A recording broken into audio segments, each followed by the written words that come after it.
Day 2 po ngayon ang transport strike ng Grupong Manibela sa iba't ibang parte ng bansa, laban pa rin sa PUV Modernization Program. Detalye po tayo sa ulat on the spot ni Oscar Oida. Oscar?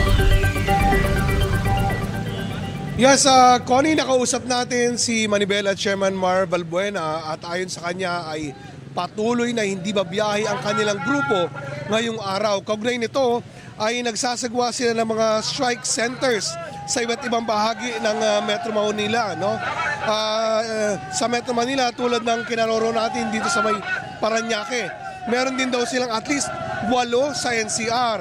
Meron din umano sa Santa Rosa at Cabuyao sa Laguna, Bulacan, Pampanga, Negros, Iloilo, Ormoc at sa Tacloban.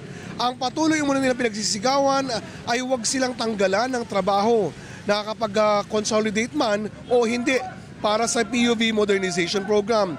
Humingi rin ng paumanhin si Balbuena kaugnay na nangyaring komosyon kahapon sa may harap ng tanggapan ng LTFRB. Sabi ng isang radio reporter, may tumuntok sa kanya na itinanggi naman ng hanay ng mga nagpoprotesta. Sabi ni Balbuena, marahil dala lang daw ito ng emosyon. Nananatili raw mataas ang respeto nila sa mga mamamahayag, lalo't sila raw ang itinuturing nilang pag-asa para may parating ang kanilang mga hinaing. Connie?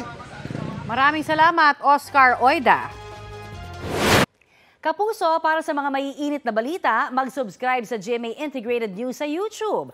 Sa mga kapuso naman abroad, subaybayan nyo kami sa GMA Pinoy TV at sa www.gmanews.tv.